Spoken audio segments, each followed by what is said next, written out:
I have to give some time to the corporate world and see if that seduces me. That is when I realized that I will make it happen eventually. Varun Grover directly gave his number and spoke to me for 45 minutes. We have to make all the efforts to ensure that those lucky accidents will happen. Touch wood, I'm enjoying the process of developing an idea even more than what I used to do.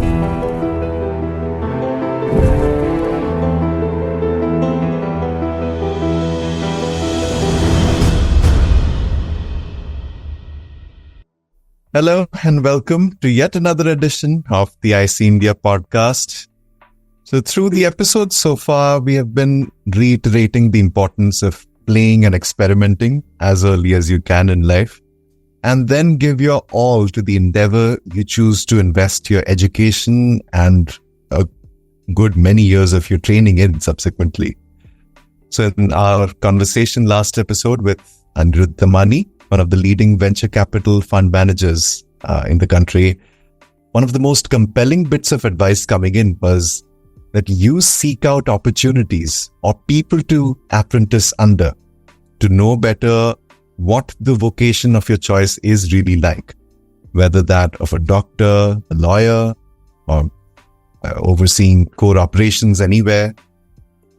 But what about the outliers, the creatives? Those for whom entry paths are nebulous, not exactly clear. And, stories of successful transitions from a conventional professional line of education to being a full-time creative are not exactly the easiest to come by.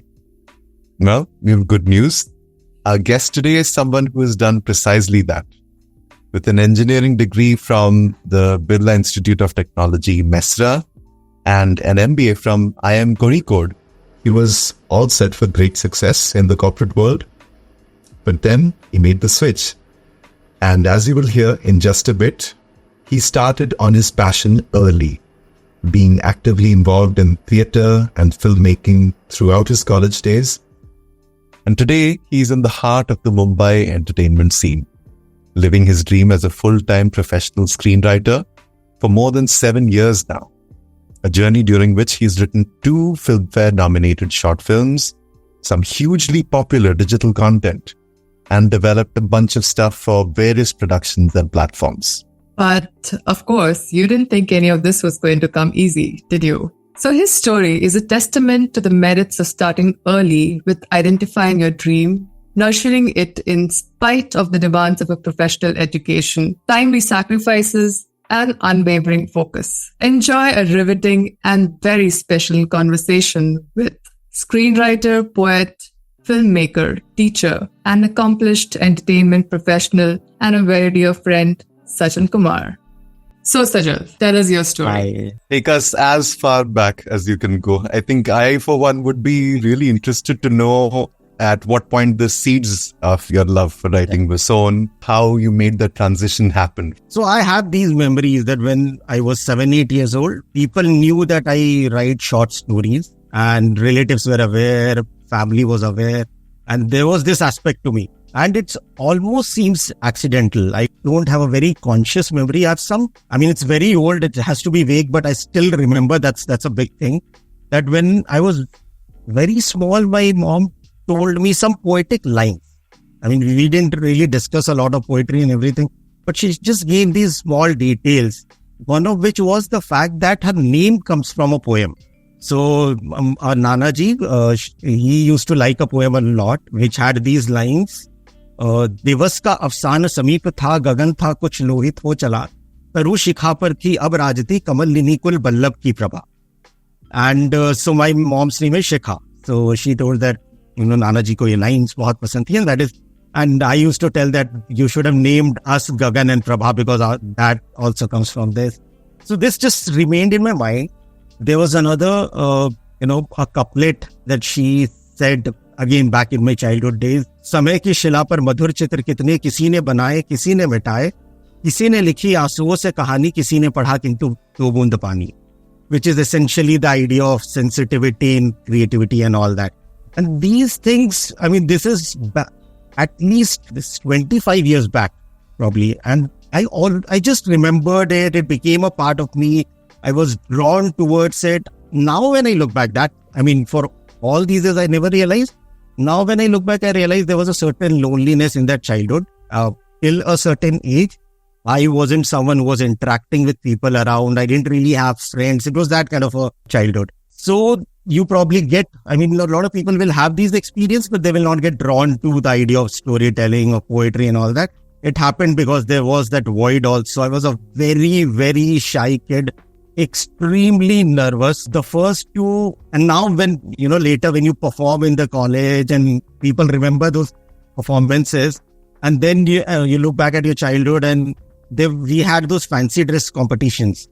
So 2 years, 1 year I was a Sai Baba, 1 year I was a egg seller, anda wala. And I did not say a single word.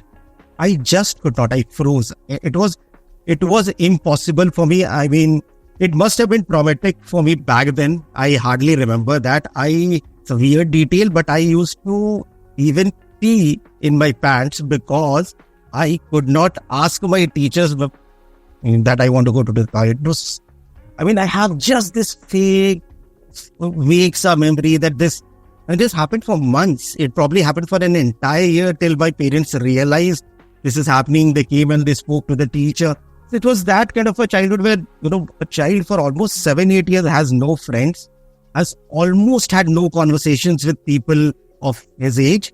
And this is the solace, the stories, the poem, the poetic line. And there was some sort of a connect that happened. Storytelling, is the batchmate, one of the brightest students in our batch. We used to write stories. And I have this memory. He wrote something about, Kashmir mein there's someone fires or barf pighalne lagti hai, and I read it and I just copied it. We were in probably class 2 or something. And I told him recently about this, that you used to write this, and he has no memory of that he has written something of this sort and all. But these are small, almost little things that just drew me. And then, you discover comic books, you discover a phantom, a Nagraj, and you start writing those things. You discover ghosts and that world. So by the age of 7, 8, 9, I was just writing, scribbling stories. That it started, which again went into the backdrop when, serious studies happened. And that whole idea of a very lonely childhood also changed. Because after a certain point of time, if you're a good student, you get that attention. Your teachers give that attention. People around you give that attention. And that happened with me, I think. One of the good students doing well in the class. And so that part kind of changed, but that seed remained. Just remained. I left Hindi at the, after class 8 because Sanskrit is more scoring. So you get 99 in boards and you're happy with that. But Hindi was my love and I still left that. But I remember there was, a relative who used to teach Hindi and she had Hindi books at a place.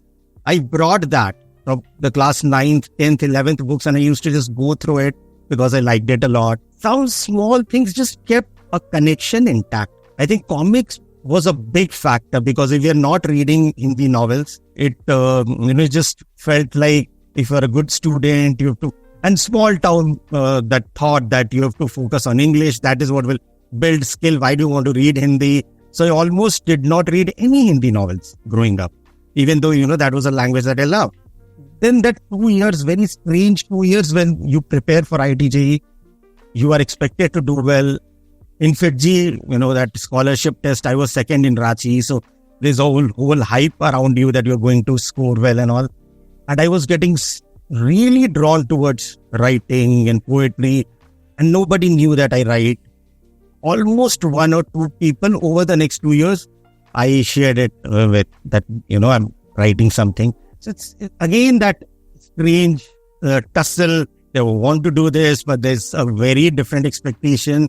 And I'm a decent student. I should, pursue that also. So engineering just happened. That is where I ended up with. Third year, we were preparing for CAT and MBA entrance exams and all. And a very different mindset. So I had this idea that I'm drawn towards writing. I will do something with respect to it. I will do a job, but I would probably write a book on the sidelines. I would be connected to it. I would write a poetry compilation or something. When I just realized that this is the level of passion that you can have for it, the level of connect that you can have for it, I come out of that room 1 hour later and for the first time, I think that, okay, maybe this is a possibility. And then in BIT, we did a lot of this stuff that was great. I mean, we built that culture which has continued. The street plays happened. And then I went to IIM MBA college, again a college which had no culture of theatre and all that stuff. We built it there. It was crazy. It was mad. I think that is when I realized that I will make it happen eventually, because so much stress, so the stakes are so high at that kind of a place. And I was doing plays after plays. I did not go to my hometown during one of the vacations to prepare for a play. I had a chance to go for a foreign exchange college. I did not go because I wanted to build this culture of theatre. I just started naturally making these choices. As an observer, reflected on it, I realized that, okay, kisi na kisi din I will make it happen, because there is that kind of love. How it will happen, at what time it will happen, I don't know. And the people around also, they had, so anyone from the MBA college, nobody feels surprised that, I'm doing it full time. It was very much visible back then. Maybe not till engineering, the MBA prep and all, it was also going along at the same intensity. But by then, it was almost like, okay, this is the kind of education loan that I have. I have to get, that sorted. I have to give some time to the corporate world and see if that seduces me, and I start enjoying it and I just, I'm okay with that. So that time was given. 4 years is that journey. I'm really surprised, because as an observer, as a friend in BIT, I always thought that you would do it full time. I'm surprised it took you so long, and what was stopping you from even thinking that you could do it full time? I don't think it took long. I think it happened at the right time. So engineering, there's a regret that I was not good as a student during my engineering days. Again, towards the end, even during my prep days, I was so confused. I wish I had a better guidance. I could have, at that point, I didn't have those people around who could have told me that you can be very passionate about your preps also, because I was someone who enjoyed mathematics a lot. I was a good student. Part of me wanted to be a good student for a while also. Now when I think of it, and MBA made that happen. I was genuinely enthusiastic about it. My answers to why MBA, those answers are not appreciated a lot, but I used to tell that I want to be an impact artist. I want to be an artist, but also use markets and its dynamics. That has changed my point of view on that. But that is how I used to think, that I'm doing MBA because I will use my creativity, using the markets, and, I will do something around it. At that time, the dream was to make a publishing house, use literature for impact and all that. So it was that self-drive. I enjoyed those studies also. But once that happened, there is a certain kind of a financial cost that is gone on engineering, on MBA, and that will take a certain time to pay that off. So 4 years was actually that time. Towards the end, I had already started making certain calls. So the last 1 year, I was an MBA coaching faculty for 1 year. So I taught mathematics and logical reasoning. And because the idea was that with teaching, I can probably do writing. So that's why, what is the kind of profession that will give some stability, and then I can write also. But then I realized that this was the most hectic year of my professional life when I was teaching. I thought it will be the, most comfortable and everything, but ended up being exact. I enjoyed it a lot, but then I realized that this is not something that I can do, and do writing also. So basically the answer to the question is, I really don't think I took that long.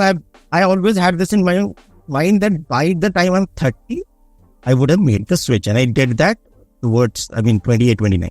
Yeah, I think by that long, I meant from someone not starting from your engineering, from childhood, because it was there. You were passionate about anything that you did. Everyone thought Sajal is going to do this right away, right after college. But we are happy that you at least did it. Yeah. And then what happened post your MBA? How did you actually make that transition happen? Initially, actually, that corporate world, and you make a certain kind of money that your immediate family has not seen. Those are very different dynamics. You start feeling that maybe I should do it, maybe I should stick to it, and with it I would probably write something on the sidelines and all that. That was going on. It probably took a couple of personal, professional issues again to jolt me and then make me feel, okay, what am I doing? And it was after around 2 years, I'd started thinking about, making that transition. And again, there was a practicality to it. There was a certain loan. I keep coming back to it, but it was like one of the biggest factors. I couldn't have made that jump. But one thing I heard, and I remember, this is one of very sweet memories of mine along this journey. Varun Grover, who is now very successful and popular and everything, this is pre-Masan, but we knew about him. He was the lyricist on Gangs of Wasseypur and stuff of a few other stuff. So I just randomly messaged him on Facebook and said that, having these questions and all, and if you can give any suggestion. And I don't know him, he doesn't know. I know him, he doesn't know me. And he directly gave his number and told me to call him. And he spoke to me for 45 minutes. And that kind of guides me when now there's someone who is just starting out, reaches out to me. I always think of that and how we can and we should be kind to people. One thing that he said is just try and come to Mumbai. And I think that was a very, very practical suggestion. Things will happen. They will happen differently for different people. But if you are in Mumbai, something will happen. And that is, I've tried for that and that worked out. I reached Mumbai. You start going to a poetry performance event. You start attending certain things. You start meeting certain people. A lot of people that he used to meet during those poetry events back in 2015, a lot of them are doing these things professionally now. They were all in their jobs and they're all doing, there are a lot of people who are proper professional writers now. So those things started. There's one very interesting trigger point. When I was working at Reliance Communication, there was this RCOM has got talent kind of an event, which basically is, there were segments like music, dance, and then stand-up / mimicry. So I was nationally the winner in the stand-up mimicry wala part. And it's not that I'm good or anything. It's almost like Andhu mein Kana Raja, but I did win. It was, and you go through 3 rounds and you win, and people around in the office had no clue that I had this side. They're surprised, and that conversation then starts. Then there's a meeting that is happening, and before the meeting, you are told that do a 10-minute bit. Then there's a distributors meet that happens. Again, you are told do a 5-minute bit. So those things started, and my boss's boss, my super boss, who was the sales head at Mumbai, he knew me from my previous job. And he said that, Sajal, you are talented. You should pursue it full time. I'm like, sir, there are a lot of factors and let's talk tomorrow morning. So we met in the office very next day and we were, going around the office building. And he then really convinced me. He said, you can always come back here. You've done enough work and you know enough people, but give it a shot. I said, itna loan baki hai, ye hai, wo hai. I said, you'll figure it out, but try. And he likes to sing. So he said, I make this kind of a money, I have this kind of a property, and still I regret that I did not pursue singing in a more serious manner. So it will, no matter what you get, you will have that regret. So at least give it a shot. Went to my boss and I told him that I'm resigning. So it was that sudden. He spoke to me, we had that conversation. I put my papers. Then I got a bit of cold feet also. And kya hoga, kaise hoga? And that is when I kind of reached out to the possibility of teaching. And I again ended up with a job with a lesser pay, but with some stability and all. And then I taught for 1 year also. But this was an accident. But these lucky accidents happen when you are just connected to your craft in some manner. This happened because I went on stage. I had no reason. I could have just ignored that this kind of an event is happening, but I did it, and one thing just leads to another. It will always have those lucky accident wala aspect to it, but we have to make those accidents happen. And then the teaching happened, teaching went on, and I realized that with teaching, I will not be able to write. I was trying to write a few things. There was a book that I started writing back then, which I never finished. I still haven't finished. I still think I was writing well, but that kind of got sidelined. I was doing poetry performances. That also didn't, slowly I got busy because Sundays used to be the event and Sunday also used to be, classes used to be there because people are free on Sunday. So those things happened, and eventually the call was, okay, korte hain, let's give few months to just figure it out. And I was kind of ready for that. That's why for the first 9 months when I got into writing, I made a total of 0 rupees. There was no income for 9 months, and then anything happened. And that, I think, can make people nervous, but it never affected me because at some level I was ready for this. There was some savings and all. So I had this idea that I will just go to my hometown. I will spend 1 month just reflecting on those things. I will spend that 1 month on that terrace where I used to write poems and nobody knew that I write. And the first ideas that I thought of, the first scripts that I wrote, I was doing all that back there. And then, eventually things work out. So there's one writing job that happened. I joined a place and then slowly, steadily, one thing led to another. You do make it sound a little easy, I guess, but that one thing happening after other, you had to put in that effort. And even those accidents that you mentioned, you put the effort into the gigs that you were doing. So I think that's how it ended up being an accident later. So there's this film director, Sidney Lumet, who's made 12 Angry Men and a lot of great films. He uses this phrase. And, from there I picked that we have to make all the efforts to ensure that those lucky accidents will happen. And they will lead to the magic. Increase the odds of those serendipities, lucky accidents happening. Yeah. That's all we can do. There's one thing that I'd be curious about, Sajal. So are there any pitfalls to having your vocation be the same as your passion, your true love? In that, do you sometimes feel like you're having to make some creative compromises to, let's say, cater to, commercial sensibilities? Sometimes probably gets overwhelmingly exhausting. So do you feel the need to recharge, step back from it for a bit before you can come back with renewed energy and vigor towards it? And so towards that end, do you have any other hobbies or interests, passions that, that can help you do that? Or is it that writing is genuinely therapeutic at all times for you, so it doesn't come to that? I think this space, the creative space itself is vast enough. So it would have movies, it would have poetry, there would be poetry events that keep happening in Mumbai.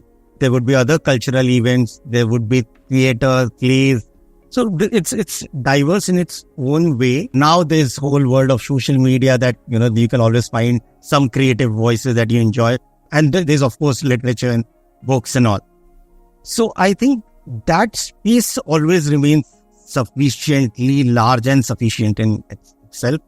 This passion being profession can have different meanings for different people, and I totally realize that. But for me, it has not been a bother. There are certain elements because of which, and this is the case, there are certain choices that I've made. A lot depends on what our relationship is with our craft, with our ambition, what we want to do with the craft. If there's someone who is too obsessed that there's a certain kind of fame that has to happen within the first 3-4 years, there's a certain kind of money that you have to make within the first 3-4 years, there will be certain choices. For example, if someone starts writing for TV, Indian television, they might feel that. Luckily for me, I have not really made those choices in my journey. Some of it is conscious, some of it is subconscious. Some of the choices seem very weird. Like in 2019, Yashraj Films had called me because Varun Grover had recommended me that this is a good young writer, meet him. And then they met him and they read a few samples and they were impressed. So YRF is impressed by me. They want me to work with them on something. And at the same time, there are a couple of other things that are happening. There's a smaller film that I had signed with an independent producer. I told them that I will develop a story and I will come to you guys. I don't want to work on a project that we've already put. Now looking back, it seems very illogical to me. Why did I say that? I should have just said that you tell me what you want me to do. I'm happy, working with YRF. I think that instinct that I would want to do what I want to do was there. Some of the choices just seemed weird, but it was all coming from that space. The months that followed, I ended up making, those small videos. I made a short film. I made a mini series with RVCJ. Those are very chotu things. The returns financially or otherwise are not huge on that. But they are things that gave me immense satisfaction. They brought immense love and appreciation. All of them have like millions of views now on digital. I also, when I look back, I realize I've worked with people, mostly with people that I like. And it wasn't, again, I wasn't making this choice consciously. Maybe it just happens. Maybe if you are a certain kind of personality, you have certain kind of opinion, you will end up with a certain set of people that, you will have those working relationships. So this has been the journey. And that has also meant that, a few things have taken their own time, but I'm pretty fine with it. And currently I work with Yuva. It is good people trying to do good work. There's a certain degree of liberty that you have. In this journey, I've been with two places where I was kind of driving the things. So you have that independence. That certainly would mean that, that compromise factor is lesser. What your relation with ambition is, what your relation with money is. As recent as, before getting married, which is like 2.5 years back, I was not spending a lot on a monthly basis. We were 3 people living in a 2 BHK. The rent wasn't very high. The expenses were not high. The monthly expense was probably as low as 30,000. There was that idea of chasing good work.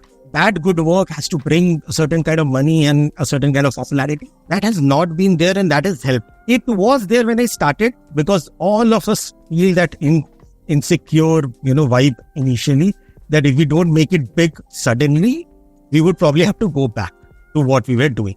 That fear is always there. It was there for me also in the first 1.5 years, that I have to be a great writer within 1 year. You trying to be a good writer is enough in itself. There are some people who start reading what you have written, even if you haven't, gotten huge projects, even if a YRF meeting doesn't give you those big projects. But at that place, people saying, and the same person then referred me to Excel, which was doing Mirzapur's season 3. I was interviewed for that. I again did not get that writing job. But, when those things start happening in the ecosystem, there are people who are, telling that you are a good writer. They're telling others that you are a good writer. You have that confidence and comfort. I think this whole idea that when it becomes a job, it will get boring, it will get less fulfilling, is also a flawed idea. We have it for our own reasons. We have these ideas, but it's not true. Because we are doing it as a job, because we're trying to do it well, because we're trying to impress an audience, it does not get less fulfilling. We were that audience. We still are that audience. When I watch a Bazigar, a proper masala film, 30 years later, and I feel that still when I look at the confidence with which it has been made, it is great if we are trying to impress an audience. And this has also happened over the course of time. My relationship with the mainstream content, especially mainstream Hindi cinema, has considerably changed. A lot of us, when we get interested in an alternate kind of creativity, older films, smaller films and all that. And that love still remains for me. But I've started enjoying the masala films a lot. So I would go for a Pathan first day for shoot, Jawan first day for shoot, Tiger first day for shoot. All these films I saw. So then you start seeing this whole idea of impressing audience in a very, very different way. It is just a matter of craft. It's just how you are doing it. And enjoy that process. There is obviously some merit to them, that people in such large numbers are resonating with it. Whether or not you choose to disseminate a good or just a frivolous, not great messages on the maker's intent. But there is obviously some merit to the craft with which it's been made. There's this phrase that is used that you have to respect the audience. I might not respect my audience, but I respect the fact that they are the audience. Whoever they are, whatever they are, but they are the audience, and that is an important factor. It is a part of my craft to work around those flaws and, make a certain thing work in a certain way. And I enjoy that. That's a really good way of looking at it. It's easy to be snooty and be high-nosed, and you couldn't have put it better. You have to respect the fact that they are the audience, and you have to make content that engages all of them, while still putting forth what I want to say at the end of the day. I think I've started thinking a lot like a producer also, even though that is a space that I'm not very interested in. But I have this idea that, the idea of making it work for the audience is great. We have enjoyed things in 90s, which we still want to go back. If Govinda films are going to get screened, I would take leave from my work and I would attend that. And sometimes we really look down upon what has entertained us in the past. And that's why we are also getting a little boring in the mainstream content because of that. So how have you changed your storytelling from the days when you used to write it on your terrace when just for yourself versus now that you're writing it for an audience, like consciously making that choice? Storytelling largely happened as a kid for me. I mean, that is when I was writing those phantoms and phantamas and all that.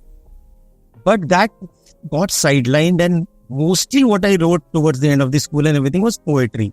And they were very, very that the world is bad and what I can't make sense of it. And why is everyone so selfish? And the craft also changes when your approach changes, when you start looking at things differently. A big paradigm shift happens when we understand what we are doing, when we are trying to, this whole, thing that we've been talking about, impress the audience.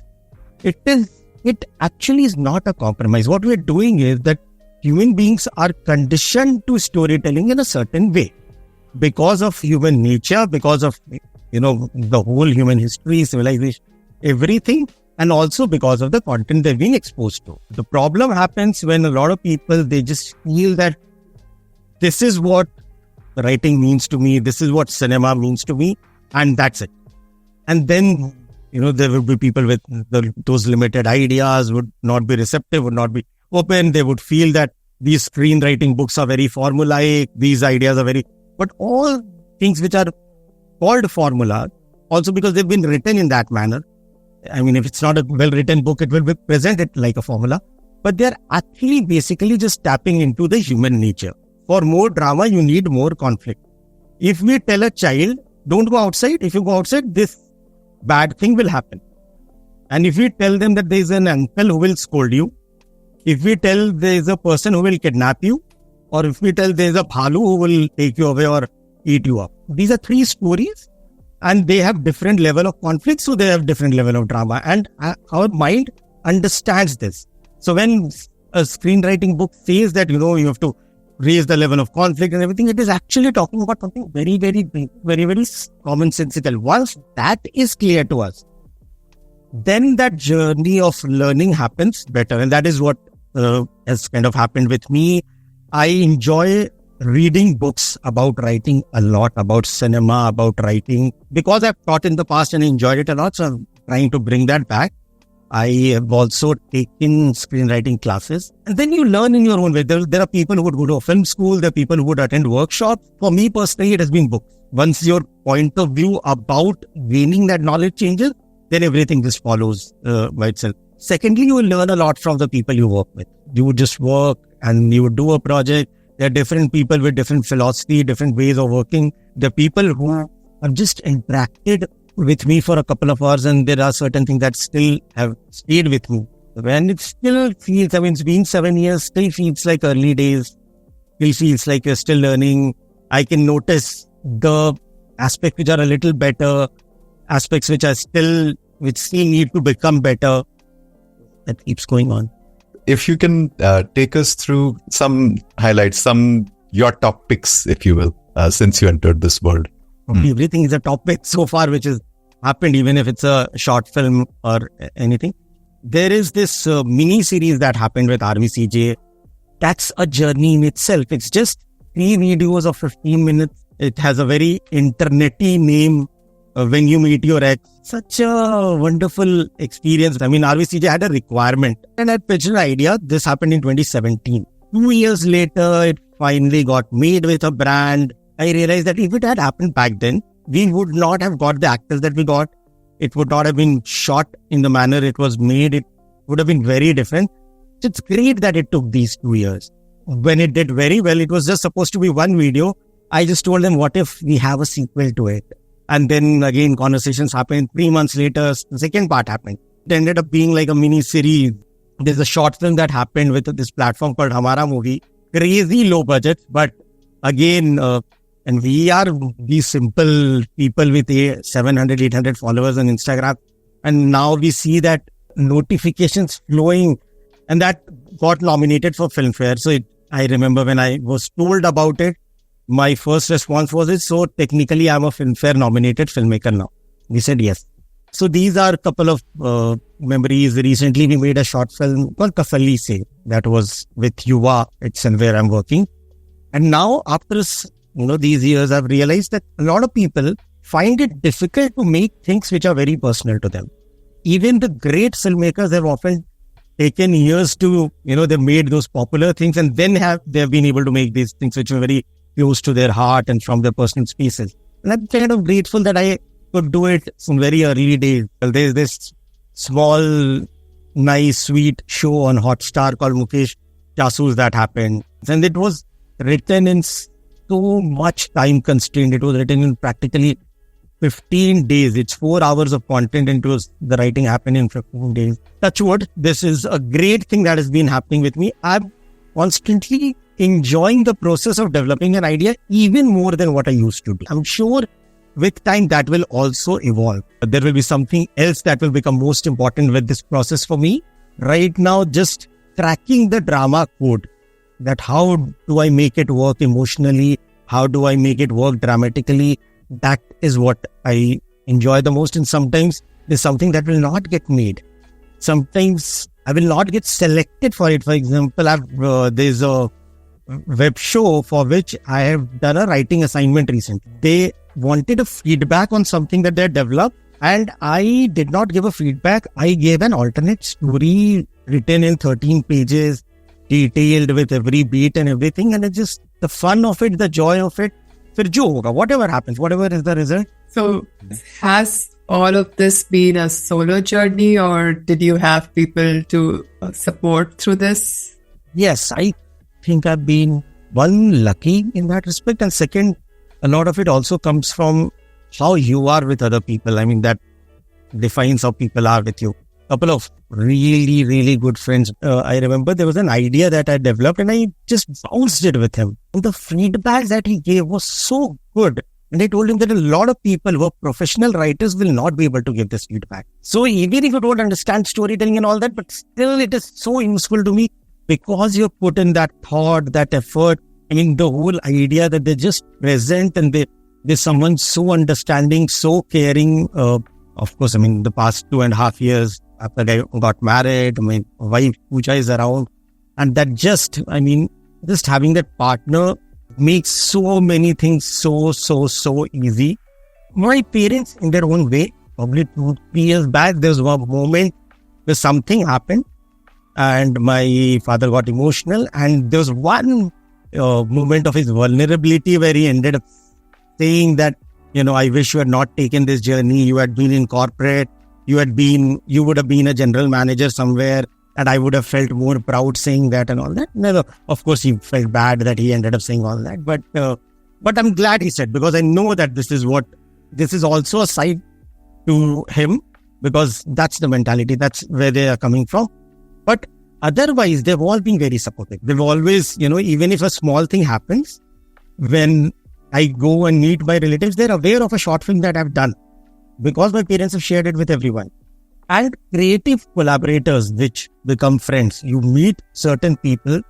In fact, that is one of the favorite parts of my journey. These people, I would just sit and just chat about a story, and we are all pushing each other, supporting each other. You build that support system.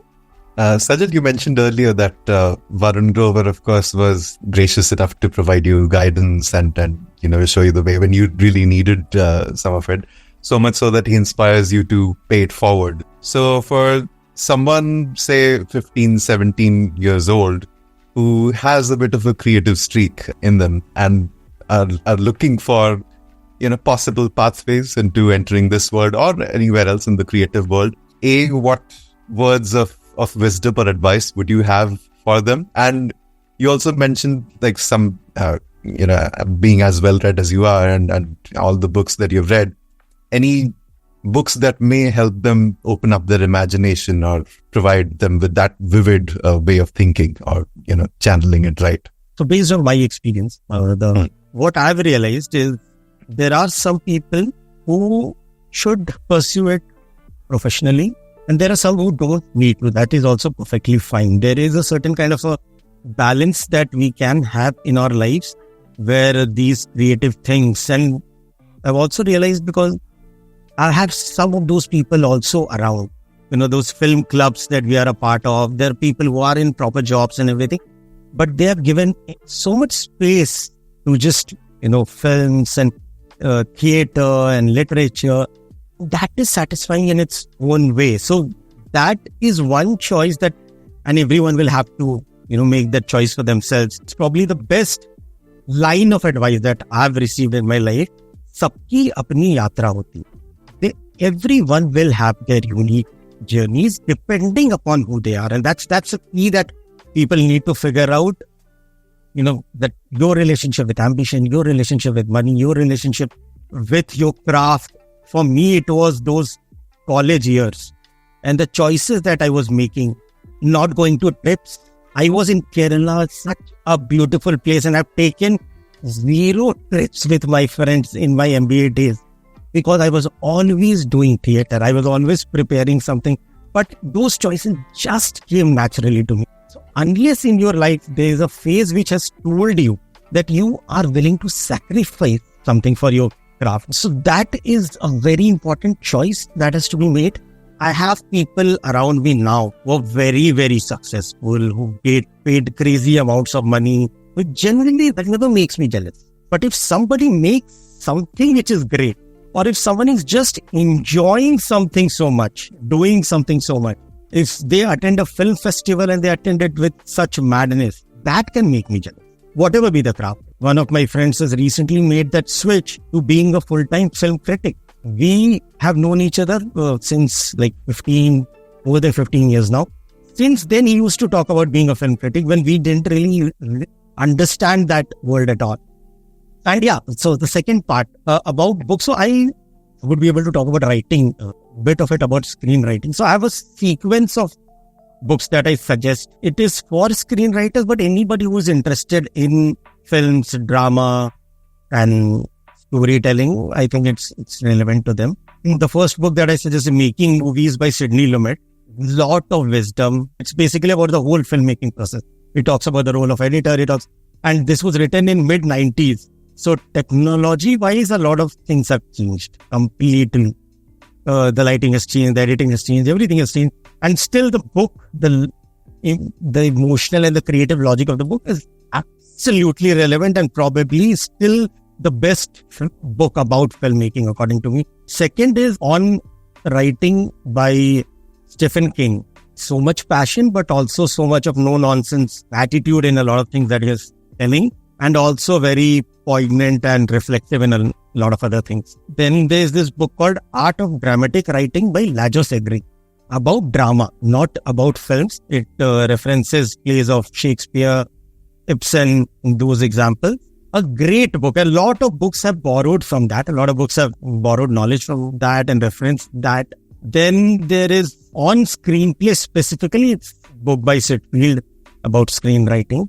It's probably the most popular book about screenwriting, foundations of screenwriting, and just a book that, just going through the basics of screenwriting, if anyone is specifically interested in that. Then there's a book called Making a Good Script Great. I think it's by Linda Sager, focusing more on rewriting rather than writing.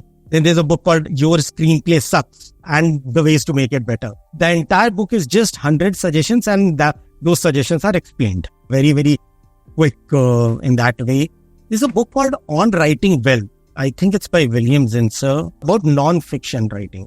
There's one more book that a lot of people talk about on screenwriting, which I feel should be avoided for as long as possible. And then you can read it. If you've done the writing for 5-7 years, it's called Save the Cat by Blake Snyder. Once you've read a lot of other stuff, once you've written a lot of stuff, you've explored, you've had your own journey, they make sense. But they will make sense if you've had this journey. Otherwise, it will be, ye formula hai, is pe baitha do and story will happen, which should not happen in the early days of writing. That is an invaluable list, a wonderful set of recommendations. My personal reading list may have grown just now with the past few minutes.